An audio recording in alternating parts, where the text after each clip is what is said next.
Qué bendición, mis hermanos, compartir una vez más con ustedes y quiero llevarles, hermanos, a Génesis capítulo 48. ¿Se acuerdan, hermanos, dónde quedamos la semana pasada?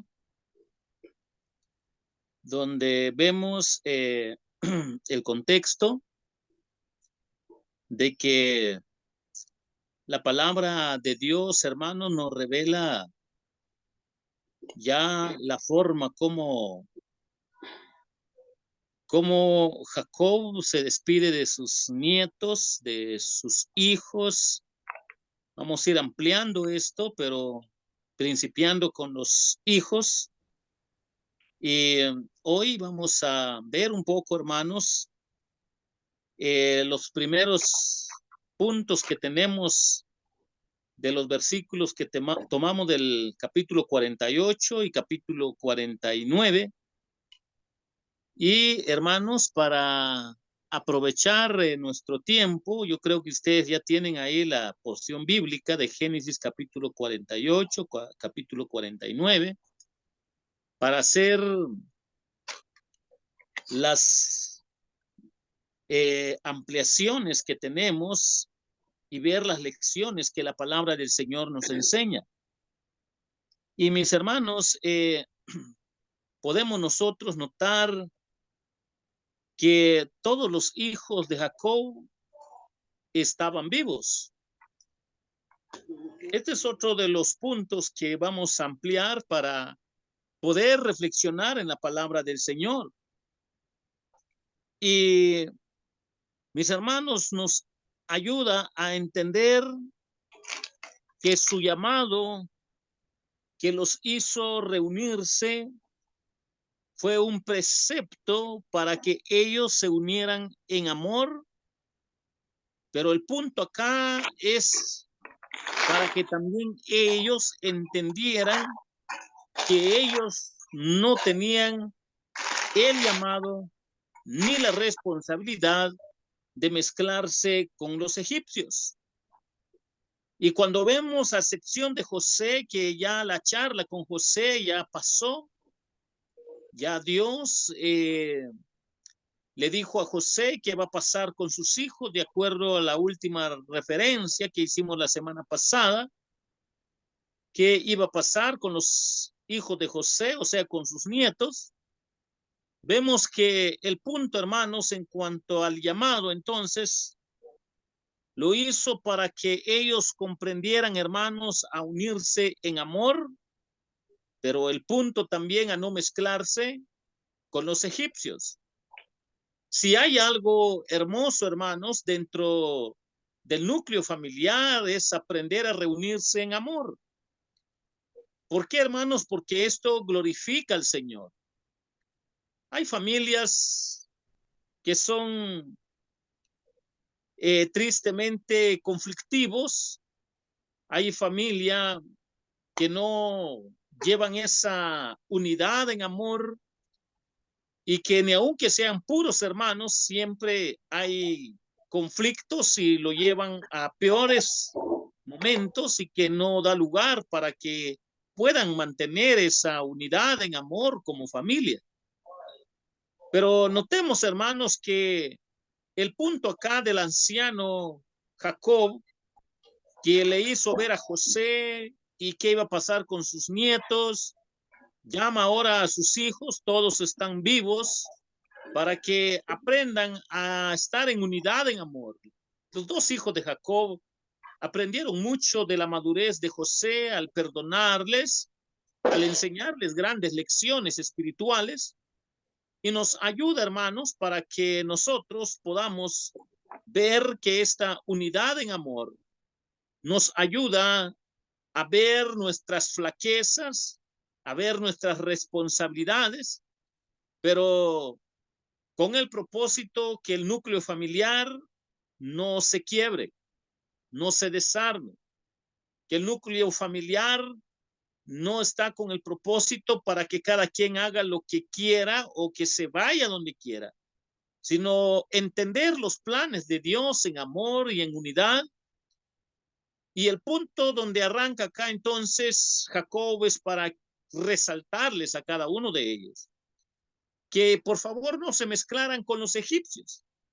Si bien es cierto que Dios permitió este misterio en la vida de José por todo el dolor que pasó él, podemos nosotros ver la diferencia, cómo estaba esto en el corazón de Jacob para sus futuros hijos, sus futuros nietos y bisnietos o tataranietos, no mezclarse con los egipcios, siempre entendiendo que la Biblia demanda a los hombres de fe, recordándonos pasajes del Nuevo Testamento cuando dice no os unáis en yugo desigual.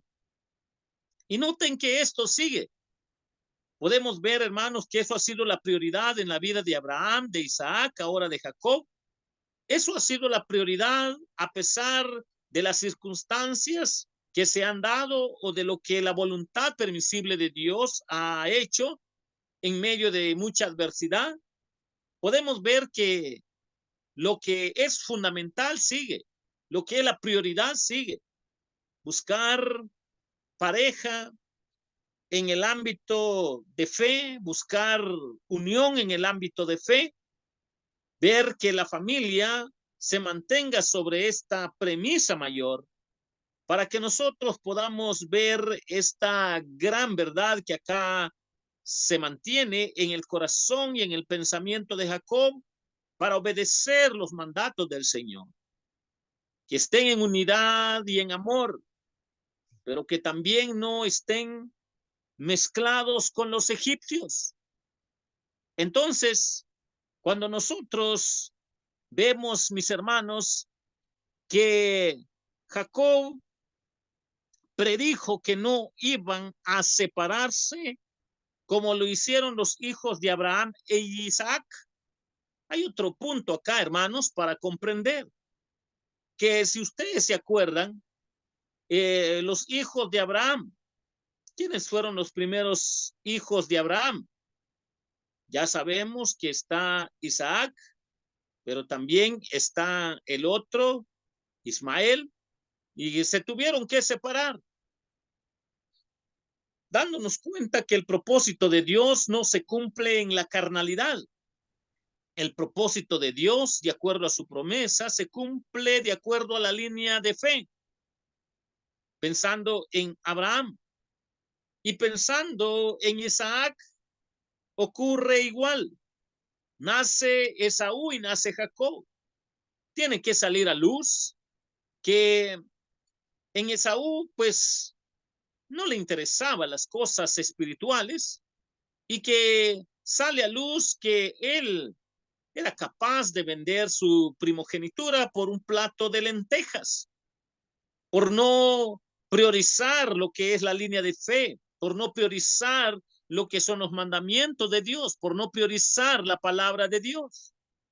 Cuando vemos que todo sale a luz, tanto en la familia de Abraham como Isaac, Jacob tiene esto en su corazón con todo lo que él había pasado con su propio hermano y que les hace a ellos recordar que vivan en amor como familia, en unidad como familia, pero también que no se mezclen con los egipcios porque no era de acuerdo a la voluntad y propósito de Dios Padre.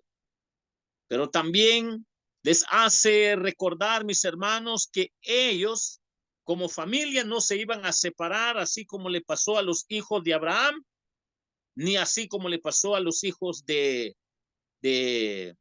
Isaac, sino que ahora este hombre, Jacob, con 12 hijos, podemos nosotros notar la exhortación que hay acá de por medio, que nos ayuda a comprender que la razón es porque la línea de fe iba a pasar en medio de los 12 hijos, en especial en uno, en Judá. Y cuando nosotros vemos cómo Dios obra, hermanos, podemos nosotros notar que siempre ha sido el orden de lo que revelan las escrituras. Desde el principio, Dios ha querido que los hombres, pues, busquen esposas de la misma fe. Dios siempre ha querido que las mujeres busquen a sus esposos de la misma fe. Cuando nosotros vemos, hermanos, lo que hay acá, entonces nos hace recordar que Dios siempre tiene un propósito para cada individuo, para cada familia, y para la familia de Jacob les hace recordar esto. Nosotros no vamos a tener la experiencia del bisabuelo Abraham.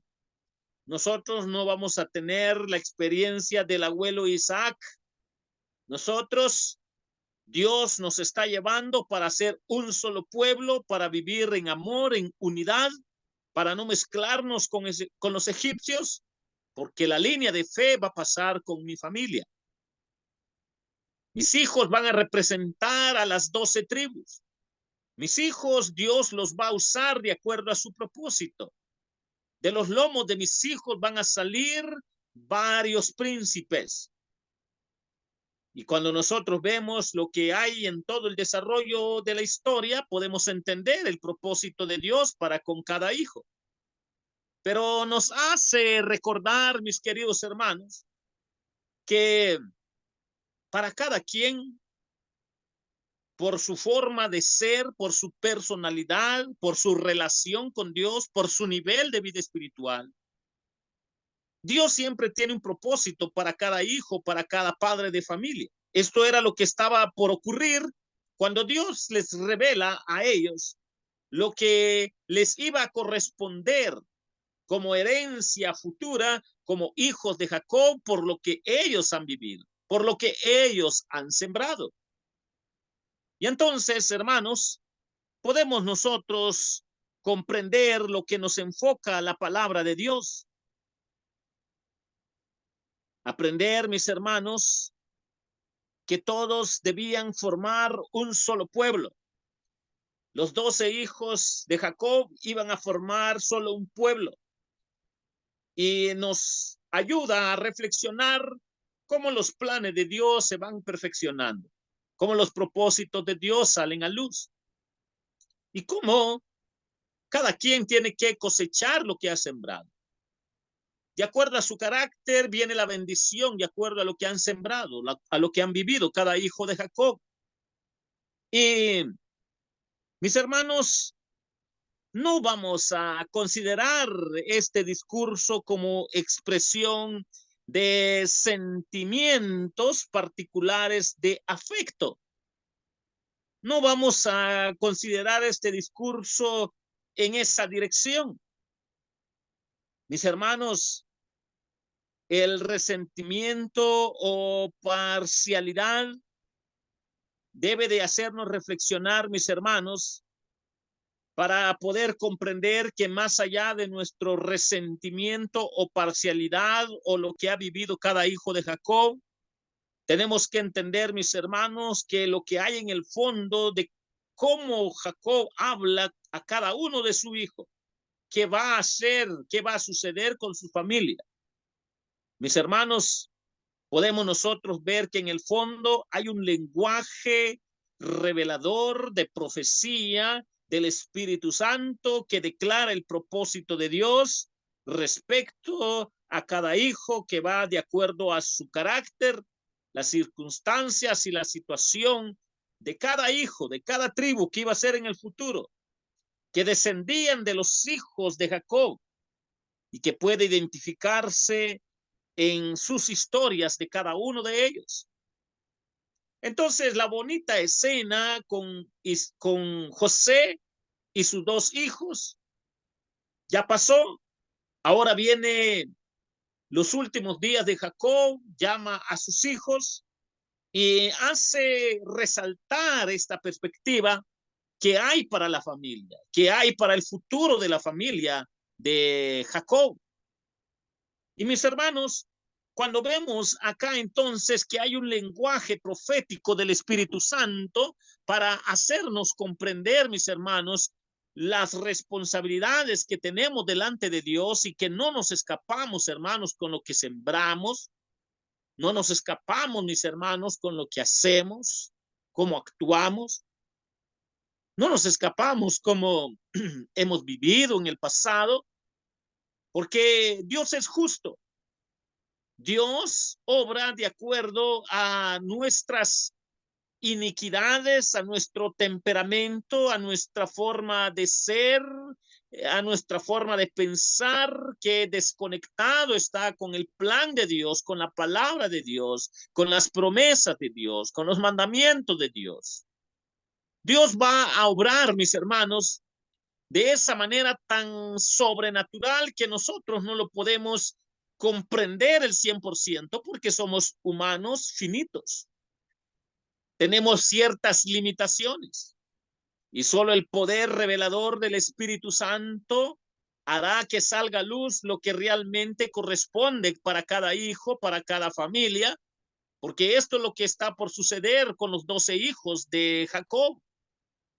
Y si aquí hay un lenguaje del Espíritu Santo que declara de manera específica el propósito de Dios para con ellos en el futuro, podemos empezar, hermanos, con un personaje que era el primogénito de Jacob. Y hermanos, acá vamos a ver varias áreas, pero no nos va a dar tiempo, pero nos ayuda a comprender, mis hermanos, que en la gracia y en la misericordia de Dios, hermanos, si nosotros nos salváramos por obras, por fidelidad, pues, o por obediencia, en el sentir perfecto y absoluto de la palabra, nadie llegaría al cielo, porque nadie le cumple a Dios. Más de una milésima de desequilibrio espiritual lo cometemos, y algunos más que otros, y otros más que otros. Y el punto es que acá el primer hijo de Jacob con el nombre de Rubén, que están en los versículos 3 al versículo 7, para ir armando lo que viene para cada hijo, sin olvidar que este anciano Jacob ya habló con su hijo amado, querido José, ya profetizó por los dos hijos de José y los toma como sus hijos, que van a tener la doble primogenitura cuando se repartan tierras en el futuro allá en Canaán, allá en la tierra que fluye leche y miel, por la integridad de su padre José. Podemos ver que eso ya pasó. Ahora viene la siguiente lista, que es la lista de sus hijos, y empieza con el nombre de Rubén. Y ahora cuando nosotros vemos que acá el Espíritu Santo, hay un lenguaje profético de fondo en las palabras de Jacob,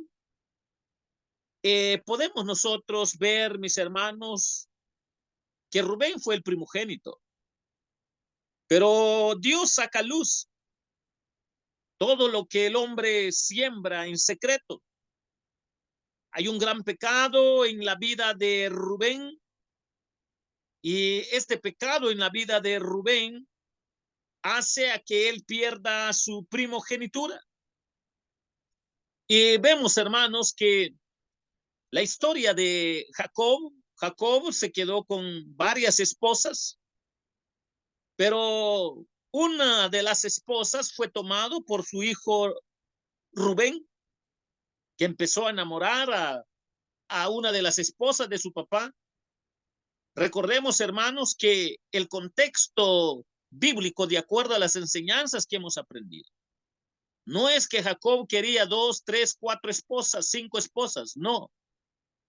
Las cosas se dieron de acuerdo al historial que se dio, los incidentes que se dio en la vida de Jacob. Ustedes ya conocen la historia porque vimos que él a Raquel quería, pero por la cultura, la costumbre, la tradición de los hombres, sobresalió sobre lo que es el orden que agrada a Dios y se le dio a la mayor en lugar que menor. Solo es para hacer un pequeño recordatorio, que no es que Jacob quería 2, 3, 4, 5 esposas, no, se dieron las cosas y sobresalió el dominio cultural, la tradición de los hombres. Y esto es muy peligroso, hermanos, porque hasta en la iglesia a veces estos problemas llegan por falta de comprensión, qué hacer, qué no hacer.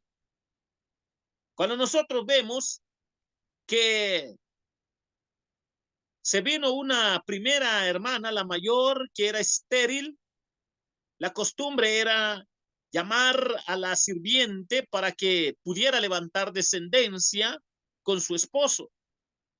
Y de ahí apareció la hermana, y la hermana también era estéril.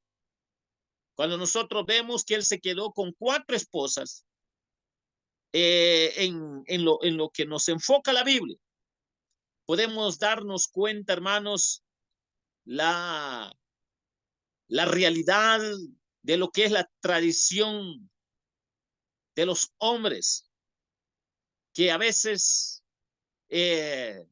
se entremezcla dentro de la realidad del orden de fe bíblica, y a veces toman mayor autoridad, y esto fue lo que pasó con Jacob. Pero nos ayuda a entender nada más por qué él llegó a tener varias esposas, Jacob. Él claramente confesaba que el amor de su vida, la mujer que amaba, siempre fue Raquel. Y cuando nosotros vemos que en aquella generación, en aquella cultura, pues era normal que eso se diera porque se estaba poblando las naciones. Una mujer que era estéril era mal vista.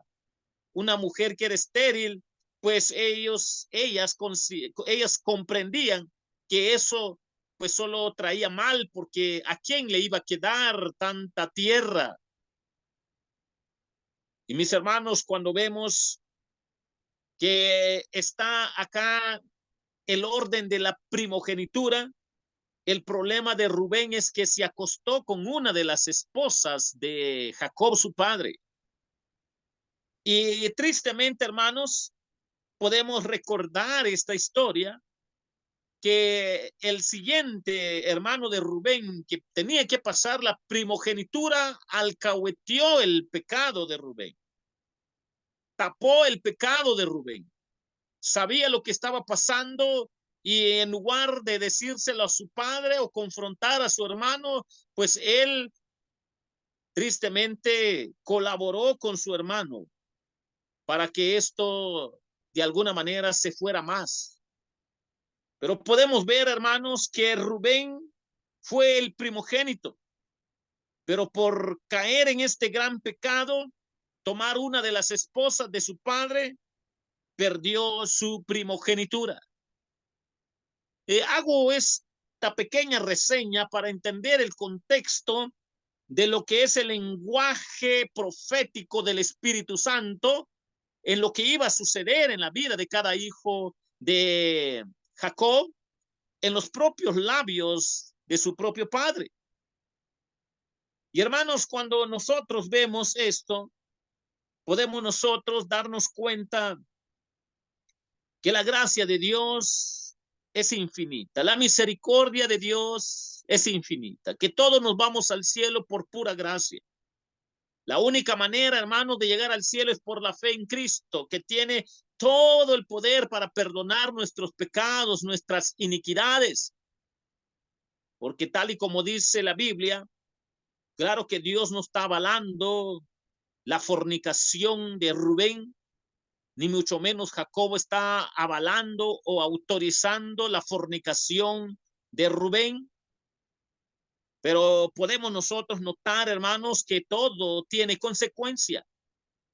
Y si todo tiene consecuencia, nos ayuda a comprender el desorden que se provoca dentro del núcleo, la estructura familiar, cuando no hay respeto. Mis hermanos, podemos ver acá cómo todas estas escenas se van entremezclando para que lo que Jacob está por decir saca a luz mucha desgracia en la vida de sus hijos. Hermanos, el carácter de Rubén era inestable. Cuando vemos este otro punto, podemos ver que su carácter era inestable, inestable como el agua. Los hombres no prosperan porque no se establecen. Cuando vemos nosotros que Rubén era de carácter inestable, hermanos, eso también trae consecuencias. Trae problemas personales, familiares, y podemos ver que los hombres que son muy inestables, pues provocan dolor para su propia vida y su propia familia. Toman decisiones muy alocadas, toman decisiones que no van en conexión muchas veces con la fe, con la promesa, con la gracia, y que les trae dolor, les trae consecuencias. Y entonces, a la luz de la palabra del Señor, podemos ver lo que Dios saca a luz: la fornicación de Rubén con una de las esposas de su propio padre. Gran pecado delante de Dios, pero también el carácter de Rubén era inestable como el agua. Que los hombres no prosperan porque no se establecen, no hay estabilidad de carácter. El pecado de Rubén dejó una infamia perdurable en su familia. Una infamia que, hermanos, debemos de tener cuidado cuando estamos en un núcleo familiar. Porque ni aun que eran varias esposas de Jacob, él no tenía el derecho de enamorar a una de sus madrastras. Eso le pertenecía a su papá.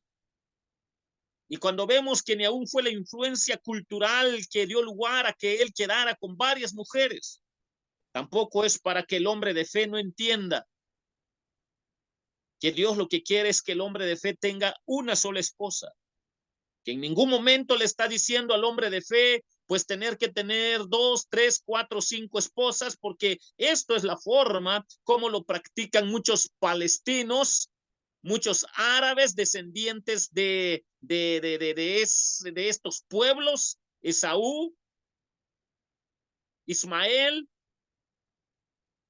que ellos toman a sus padres, que fueron padres, que tenían más de 2, 3, 4 mujeres, y para ellos es normal eso como cultura. Y incluso muchos judíos cayeron en estos pensamientos, pero que no es el orden de Dios, no es la voluntad del Señor.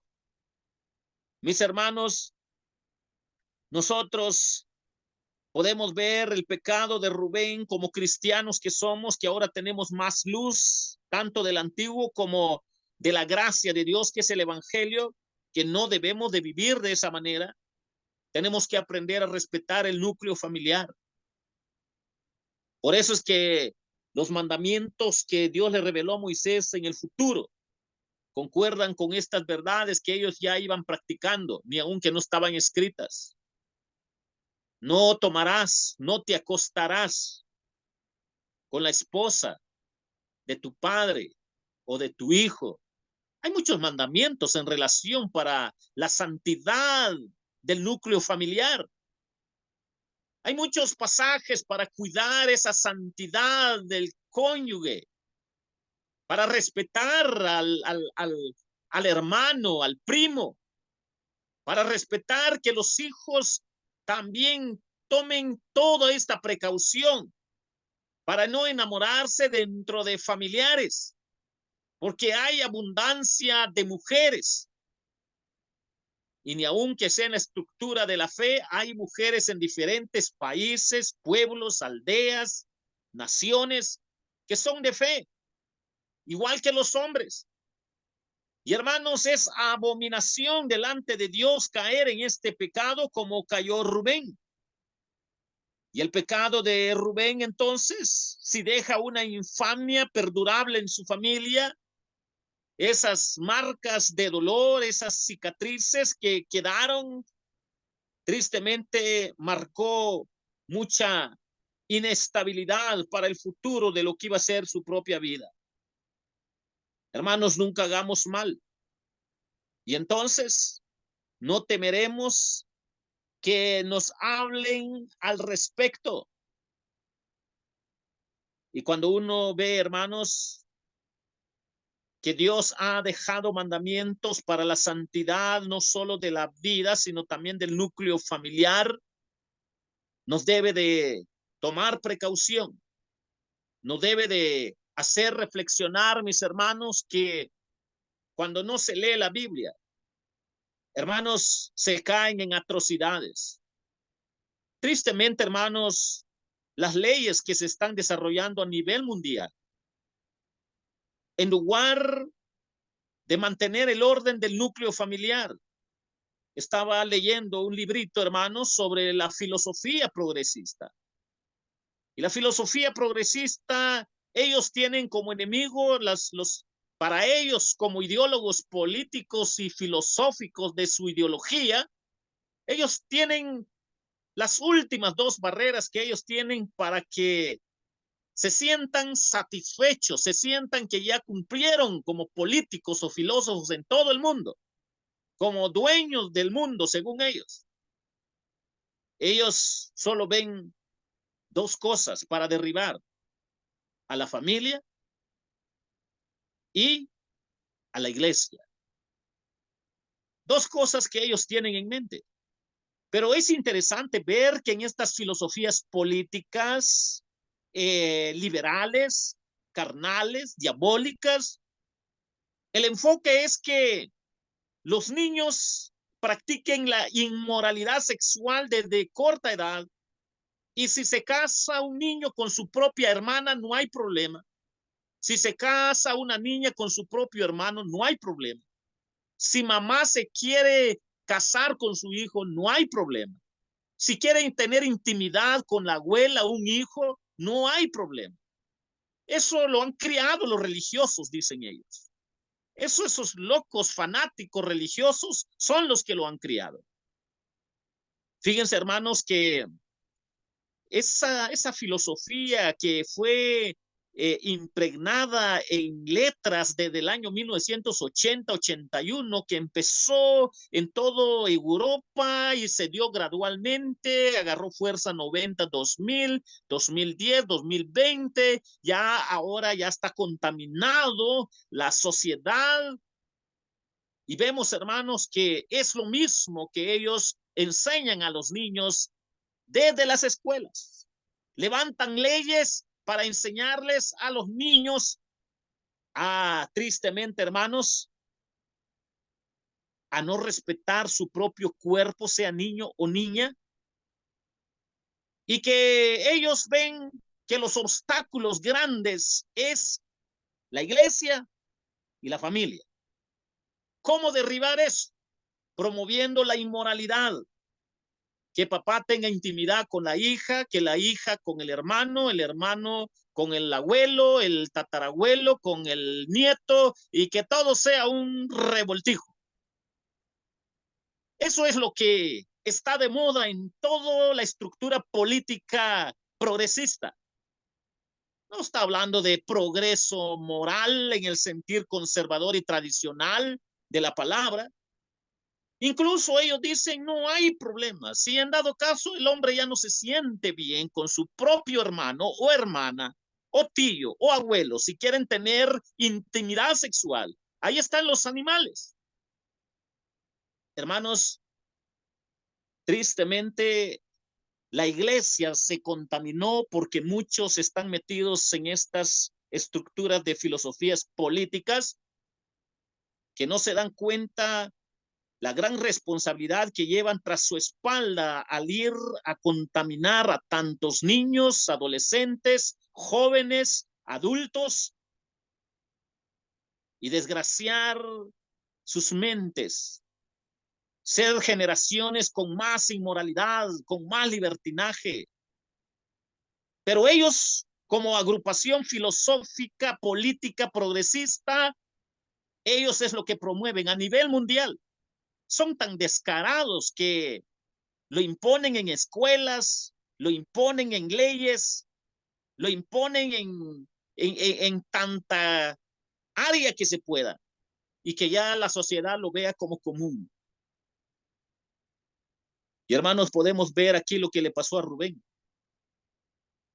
Dios va a tratar con cada cristiano que no tome responsabilidad de caer en un libertinaje, no solo de actos, sino también, miren lo que le pasó al hermano de Rubén. Por alcahuetear a su hermano, tampoco pasó la primogenitura con él. Los dos sufrieron. Vamos a ampliar esto, de qué manera Dios trató y se dieron los problemas con ellos despuesito. Pero nos ayuda a comprender, hermanos, esta primera escena, que si bien es cierto, aquí todavía no estaba la ley escrita, pero cuando Dios le revela a Moisés, protege a la familia, a la santidad de la familia, no adulterarás, no fornicarás, para que nosotros podamos ver, hermanos, que Dios demanda de santidad de nuestra vida. Y a veces a algunos ni les importa, ¿verdad? Algunos creen que bah, la democracia es la última palabra, la democracia gana, fulano gana, pero Dios va a tratar con cada uno de nosotros. Nadie se va a escapar. Tanto el que lo hace como el que se queda callado, en su momento va a sufrir las consecuencias porque pronto puede llegar cerca de su familia o dentro de su familia por estar jugando con el orden que Dios ha establecido para cada familia. Hay mucho que reflexionar sobre el paganismo y filosofía inmoral de estos progresistas, pero solo nos debe de hacer recordar lo que le pasó a Rubén. Y hermanos, debemos nosotros de aprender de lo que la palabra de Dios nos enseña para marcar la diferencia. Que lo hagan los paganos está bien, son paganos, no entienden la voluntad de Dios, la palabra de Dios, la promesa de Dios, la gracia de Dios, la misericordia de Dios, la santidad de Dios. Pero nosotros sí entendemos lo que es la doctrina del pecado, lo que no agrada a Dios. Nosotros sí lo entendemos. Que ellos lo hagan es comprensible porque no entienden las escrituras. A lo bueno le llaman malo y a lo malo bueno. Están cruzados. Por eso es que está la moda ahorita de leyes liberales a nivel mundial, que se terminen los problemas del mundo. Cuando uno ve tantos libros de progresistas, políticos y filósofos, la única manera que se terminen los problemas del mundo, que si antes era prohibido drogarse, ahora que sea libre, pues, libre mercado para la droga, no hay problema. Te gusta la marihuana, la cocaína, el crack, y lo promueven ya con legalidad. Y lo van haciendo gradualmente para que la sociedad no perciba de primas a primero. Por eso es que promueven el aborto. Por eso es que promueven todo sistema de inmundicia que va contra la palabra de Dios. Ay de aquellos. Llegará el momento en que Dios los va a llamar a cuentas sobre qué principio decidieron en no hablar en lo que desagrada a Dios, en lo que no honra a Dios. Va a llegar el momento. Y estamos haciendo reflexión por lo que acá Rubén sembró. Y mis hermanos, podemos ver que claro que Rubén se arrepintió, claro que Rubén dejó de hacer lo que estaba haciendo, pero de las consecuencias no se libró. Mis hermanos, la otra semana vamos a ampliar más con todo lo que hay acá en el lenguaje profético del Espíritu Santo, en las palabras de su padre Jacob, para ver que lo que se siembra, se cosecha. Dios les bendiga, hermanos. La otra semana vamos a aprender un poco más.